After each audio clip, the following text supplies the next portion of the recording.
அண்மைச் செய்தி. தூய்மை பணியாளர்களின் போராட்டம் நீடித்து வருகிறது. சென்னை ரிப்பன் மாளிகை முன்பு தூய்மை பணியாளர்களின் போராட்டம் நீடித்து வருகிறது. போராட்டம் இன்றைக்கு 13வது நாளாக அமைதியான முறையிலே இங்கு நடைபெற்றுக் கொண்டிருக்கிறது. இந்த நேரத்திலே சென்னை மாநகராட்சி தமிழ்நாடு அரசு சார்பிலே இவர்களாகவே ஜோடித்து ஒரு மனுதாரரை நியமித்து இன்றைக்கு சென்னை உயர்நீதிமன்றத்தினுடைய தலைமை நீதிபதி முன்பு இன்னைக்கு 11வது வழக்காக இந்த இடத்திலே சட்டத்துக்கு புறம்பாக இருக்கிறார்கள். காவல்துறை அறிவிப்பு கொடுத்திருக்கிறது 41A கீழ் பிரிவின் கீழ். அதன்படி நடவடிக்கை எடுக்க வேண்டும் என இவர்கள் செட் செய்து இவர்கள் ஏற்பாடு செய்து இவர்கள் மூலமாக மனு தாக்கல் செய்யப்பட்டிருக்கிறது. பொதுநல வழக்காக எந்த பொதுமக்களும் புகார் தரல. ஏன் சம்பந்தப்பட்ட மனுதாரரும் புகார் தரல. எங்களுக்கு வக்காலத்து போடக்கூட நேரம் தரல, பதில் போடுறது கூட நேரம் தரல. அவங்க சைட்ல எந்த டாக்குமெண்ட்டும் கொடுக்கல.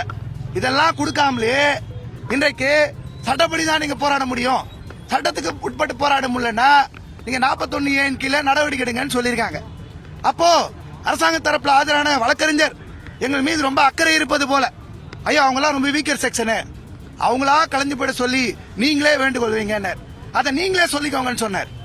அப்படின்னா இவங்களே தொட்டிலையும் ஆட்டுவாங்களா, இவங்களே கிள்ளி விடுவாங்களா, இவங்களே தொட்டிலையும் ஆட்டுவாங்களா? அவர்களுக்கு எங்களை வெளியே அனுப்பணும்னு சொல்லி இன்னைக்கு நாங்க முடிவெடுத்ததா நினைச்சு உட்கார்ந்து இருக்காங்க. பேச்சுவார்த்தை கூப்பிடுறோம்னு சொல்லி உட்கார்ந்து இருக்காங்க. இதை பொறுத்த வரைக்கும் இன்னைக்கு என்னன்னா இந்த போராட்டம் பெரும்பான்மை அருந்ததியின ஆதி திராவிட பெண் தொழிலாளர்களுக்கான போராட்டமாக அமைதியான முறையில் நடந்துட்டு வருது. இன்னைக்கு பொதுமக்கள், மாணவர்கள், இளைஞர்கள், வழக்கறிஞர்கள், ஊடகத்தினர் அத்தனை பேரும் இந்த பக்கத்துக்கு ஆதரவா இருக்காங்க. அவங்களால அதை பொறுத்து கொள்ள முடியல.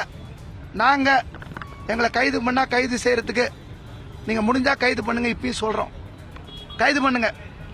எங்களை காப்பாத்துவாங்க, மாணவர்கள் காப்பாத்துவாங்க, இளைஞர்கள் காப்பாத்துவாங்க, தொழிலாளர்கள் காப்பாத்துவாங்க, பெண்கள் காப்பாத்துவாங்க, ஊடகத்துறையினர் காப்பாத்துவாங்க. உங்ககிட்ட நாங்க நம்பிக்கையா எங்க கோரிக்கையை விட்டுட்டு நாங்க நிக்கிறோம். தமிழ்நாடு அரசுக்கு, சென்னை மாநகராட்சிக்கு ராமிரெட்டி கான்ட்ராக்டர் தான் முக்கியமா? அவங்களுக்காக எங்களை நீங்க கைது பண்ணி ஜெயில வைப்பேன்னு சொன்னாலும், எங்களை தூக்கி போடுவேன்னு சொன்னாலும், ராமிரெட்டி உனக்கு ஓட்டு போடல, ஓட்டு போட்டது நாங்க தான் சொல்லி நாங்க களத்துல நிப்போம். ஒரு போதும் பின் ஒதுங்குவதோ, பயப்படுவதோ, கலைஞ்சு போறதோ நாங்க செய்ய மாட்டோம். ஒருபோதும் பயப்பட மாட்டோம். என்ன வேணா பண்ணுங்க. 1000 போலீஸை கொண்டு வந்து நிறுத்தி வச்சிருக்கீங்க, பஸ் எல்லாம் அடைக்க வச்சிருக்கீங்க. நீங்க தான் டிராபிக் ஜாம் ஏற்படுத்துறீங்க பொதுமக்கள் இருவிட. நீ 1000 போலீஸை கூட்டு வந்தாலும் சரி, நாங்க ஒரு விஷயம் சொல்றோம், நீ பீரங்கி தூக்கிட்டு வா, துப்பாக்கி தூக்கிட்டு வா, இன்னும் நிறைய போலீஸை போடுங்க, என்ன வேணா பண்ணுங்க. ராமிரெட்டி தான் உங்களுக்கு முக்கியமா? உங்களுக்கு கான்ட்ராக்டர் முக்கியனால எங்க ஜனங்களை நீங்க அடிச்சு அரெஸ்ட் பண்ணலாம்னு நினைப்பீங்களா? தமிழ்நாட்டு மக்கள் எல்லாரும் சும்மா வேடிக்கை பார்ப்பாங்களா? நான் மக்கள் மீது நம்பிக்கை வச்சிருக்கோம். மக்கள் எங்களை சும்மா விட மாட்டாங்க, மக்கள் எங்களை அப்படியே கைவிட மாட்டாங்க, அனைத்து அரசியல் கட்சியிலும் கைவிட மாட்டாங்க, எங்களுக்காக நிப்பாங்க நம்பிக்கையில நீதிக்கான போராட்டம் நடக்குது. இன்னைக்கு இன்னொரு வழக்கம் வந்தது 45வது கோர்ட்ல. எங்க வழக்கு 46 ஐட்டமா வந்தது. அவுட் சோர்சிங் வேணான்ற வழக்க எங்க சங்க தரப்புல, உழைப்போர் உரிமை தரப்புல மனுதாரரான நான் பாரதி என்ற பேர்ல நீங்க வழக்கு தாக்கல் செஞ்சிருக்கோம். அந்த வழக்குல தீர்ப்புக்காக ஒத்திவைக்கப்பட்டிருக்கு. நடத்தி முடிச்சுட்டு வந்திருக்கோம். நடத்தி முடிச்சுட்டு வரும்போதே உள்ள கூப்பிடுறதுக்கும், இங்க பதட்டத்தை ஏற்படுத்துறதுக்கும், போலீஸ்காரங்களை கூப்பிட்டு எங்களை மிரட்டுறதுக்கும் உண்டான நடவடிக்கைகள் ஈடுபட்டிருக்காங்க. நாங்க அஞ்ச மாட்டோம். இவ்வளவு நாள் பேச்சுவார்த்தைக்கு வராதவங்க இன்னும் திடீர்னு வந்து எங்க மேல பாசம், அக்கறை, எங்களை வெளியே அனுப்பணும்னா நீங்க இங்கேருந்து வெளியே போங்க. அவங்க கோர்ட்ல சொல்றாங்க, நாங்களா அவங்கள வந்து துரத்த மாட்டோம், எதுவும் பண்ண மாட்டோம், அவங்களா கொஞ்சம் போயிட்டு சொல்லுங்க, நாங்க ரிக்வஸ்ட் பண்றோம். தலைமை நீங்க சொன்னார், அவங்க கிட்ட நீங்க பேசிக்கோங்க, அவங்க கிட்ட போய் நீங்க ரிக்வஸ்ட் பண்ணுங்கன்றார். ஆனா ஒண்ணு, எங்களுக்கு எந்த வாய்ப்பும் தரல. கோர்ட்ல எங்க தரப்ப சொல்வதற்கு எந்த வாய்ப்பும் தராமலே எங்களை கொண்டு வரணும் பாக்குறாங்க. நாங்க வந்து போலீஸ் இங்க ஏதாவது அரெஸ்ட் பண்ணாங்கன்னா, ஏதாவது நடவடிக்கை எடுத்தாங்கன்னா, இங்க உள்ள பெண் தொழிலாளர்களுக்கு உயிருக்கு ஆபத்தோ உடலுக்கு ஆபத்தோ ஏற்பட்டா, இந்த சென்னை மாநகராட்சியினுடைய ஆணையர், இங்க இருக்கக்கூடிய அமைச்சர் சேகர் பாபு அவர்கள், மேயர் அவர்கள், துணை மேயர் அவர்கள், இங்க போலீஸ் டிபார்ட்மெண்ட்ல யார் யார் உயர் அதிகாரிகள் இருக்காங்களோ அத்தனை பேர் இதுக்கு பொறுப்பு. நீங்க ஏதாவது பண்ணி ஏதாவது நடந்துச்சுன்னா நீங்க தான் பொறுப்பு. அமைதியான முறையில் ஓரமா உக்காந்து வேலை கேட்டுட்டு கெஞ்சி இங்க உக்காந்துட்டு அமைதியா நிக்கிற பெண்கள் ஒரு அசம்பாவிதம் கூட பண்ணாம அமைதியா இருக்கிறவங்கள வழக்க ஜோடிச்சு செட் பண்ணி போட்டு வெளியே தள்ளுவேன் நீங்க சொல்றீங்கன்னா உங்களுக்கு சமூக நீதி சமத்துவ ஆட்சி சொல்றதுக்கு நீங்க வெக்கப்படணும். நீங்க ஒண்ணு பண்ணுங்க, தயவு செஞ்சு பெருநகர சென்னை மாநகராட்சி கிரேட்டர் சென்னை கார்பரேஷன் போர்டு எடுத்துருங்க. ராம்கி என்விரோ சொல்யூஷன் அப்படின்னு பேரை வைங்க. அர்பேசர் சுமித்னு பேரை வைங்க. 7 மண்டலத்துல 3 மண்டலத்தை அவங்களுக்கு கொடுத்துட்டீங்க, பெருமையா பேசுறீங்க. எங்க கிட்ட இருந்தா இந்த சலுகை இருக்காது, அவங்க கிட்ட போனா எல்லா சலுகையும் கிடைக்கிறீங்க. வெக்கமே இல்லாம சொல்றீங்க. தயவு செஞ்சு இந்த பேரை மாத்திர வேண்டுகோளை தமிழ்நாடு அரசுக்கு நான் முன்வைக்கிறேன். எங்க சார்பாக பேரை மாத்திருங்க தயவு செஞ்சு. அர்பேசர் சுமிதா இது ஆபீஸ், இது தொழிலாளிகளுக்கு சொந்தம் இல்ல அப்படின்னு பேர் வச்சிருங்க. இறுதியா ஒரு விஷயம் மட்டும் நான் சொல்லிக்கிறேன்.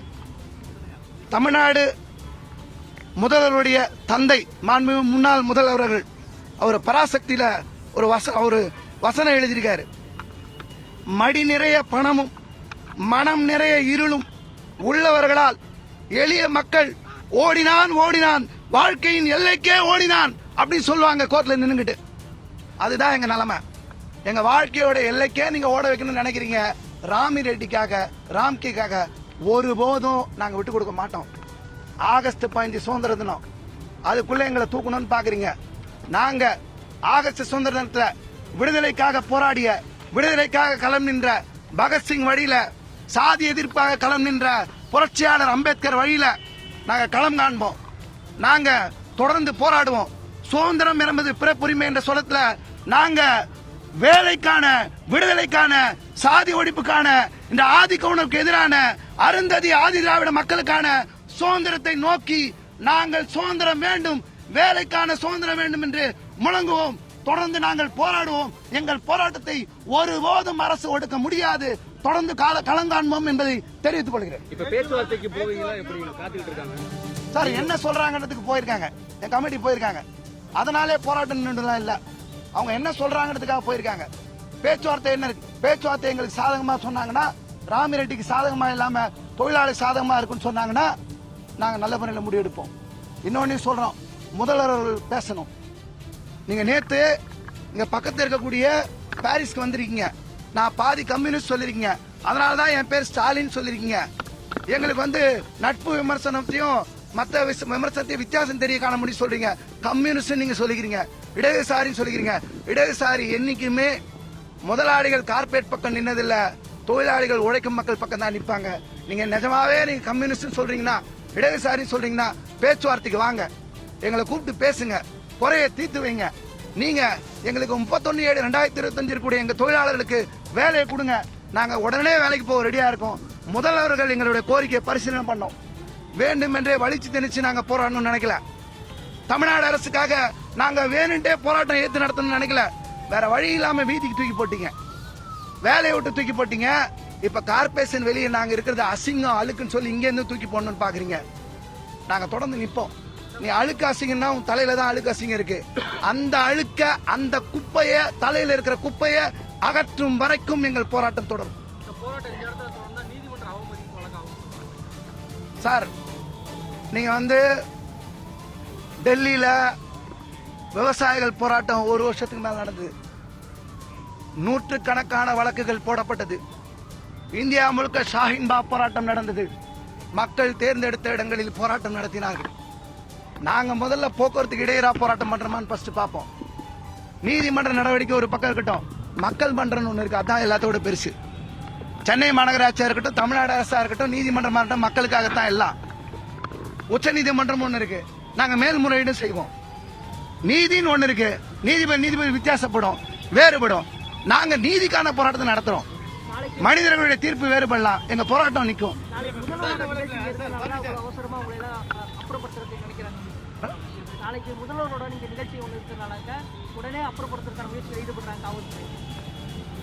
இல்ல அப்படி நடத்துறாங்கன்னா அவங்க கிட்ட தப்பு இருக்கு. நாங்க நிப்போம், நாங்க சொல்றோமே, நாங்க இங்கே தான் இருப்போம். நீங்க கைது செய்யுங்க, அடுத்த கட்ட நடவடிக்கைலாம் நீங்க போங்க. உங்களால என்ன முடியுதுன்றது நீங்க பாருங்க, எங்களால என்ன முடியுதுன்னு பாக்குறோம். உங்களை நம்பி இருக்கோம், நீங்களா இங்க தானே இருக்கீங்க. எங்களை அடிச்சாலும் வச்சாலும் தூக்கி போட்டாலும் குத்துனாலும் வெட்டினாலும் நீங்க இருப்பீங்கல்ல. ஊடகத்தை பொதுமக்களை நாங்க நம்புவோம்ல, உங்களெல்லாம் நம்பி தான் நாங்க கள நிக்கிறோம். எங்க நம்பிக்கையை வீணடிக்காம இருப்பீங்க நாங்க நம்புறோம். உங்கள் மீது நம்பிக்கை வைத்து நான் களத்துல நிக்கிறோம். வழக்கு தொடர்ந்த தேன்மொழி என்பவர்கள் திமுக காரா இல்ல போலீஸ் சைடுல இருந்து போட்டதா? யார் மேல உங்களோட குற்றச்சாட்டு? சார், ஒருத்தர் கேஸ போடுறாங்க, இங்க இருக்கிற வீடியோ இருக்குல்ல, கிட்டத்தட்ட ஒரு 20 பக்கத்துக்கு இங்க யார் யாரெல்லாம் என்ன பேசுனாங்கன்னு டிரான்ஸ்லேஷனோட வச்சிருக்காங்க. பேப்பர் புகைப்படம்னு 20 பக்கத்துக்கு வச்சிருக்காங்க. யாராவது ஒரு பொதுமக்கள் இங்க ரோட்ல உட்காந்து இங்கே தங்கி தூங்கி எழுந்து வீடியோ இருக்குன்னு மேல இருந்து என்ன கேமரால வீடியோ எடுத்திருப்பாங்களா, போட்டோ எடுத்திருப்பாங்களா? நீங்களே சொல்லுங்க. ஒரு 40 பக்கத்துக்கு வீடியோவும் போட்டோவும் எடுத்து போட்டா யார் போட முடியும்? அப்புறம் யார் யார் என்ன பேசுனாங்க டிரான்ஸ்லேஷன் நீங்க முதல்ல போடுவீங்களா? ஒரு ஊடகத்துறையினர் நீங்க போயிட்டு டிரான்ஸ்லேஷன் பண்ணி இவர் இதை பேசுறாரு, அவர் இதை பேச, இதை போலீஸை தவிர உளவுத்துறையை தவிர வேற யாரும் செய்ய முடியாது. பார்த்த மாத்திரத்துல இது போலீஸ்காரங்களும் கார்பரேஷனும் கவர்மெண்ட் செட் பண்ண வழக்குன்றத நீங்க ஆவணங்கள் மூலமா தெரிஞ்சுக்க முடியும். அதனாலதான் உறுதிப்பட சொல்றோம், இது அவங்க போட்ட வழக்கு தான். சரி, அவங்க வழக்கு போட்டோம், அடுத்தடுத்து செய்யட்டும். நான் ரோட்ல கூட தான் நிறுத்திட்டாங்க, ஓடிட்டோமா? உங்களுக்கு வந்து நிறைய கட்சிகள் ஆதரவு இருக்கு, மாணவர்கள் ஆதரவு கொடுத்துருக்காங்க. இதெல்லாம் நீங்க நீதிமன்றம் முன்வச்சிருக்காங்க. பேசவே விடலையே சார். நாங்க தான் எங்களுக்கு பதிலுரை போடணும்னு கேக்குறோம், வக்காலத்து போடணும், கவுண்டர் போடணும், டாக்குமெண்ட் போடணும் கேக்குறோம், விடலையே. அவங்க டக்கு டக்குன்னு அவசரமால முடிச்சிருக்காங்க. எங்களுக்கு எல்லா வாய்ப்பும் வழங்கலையே. அரசு சார்பில் இருந்தோ இல்ல காவல்துறை சார்பில்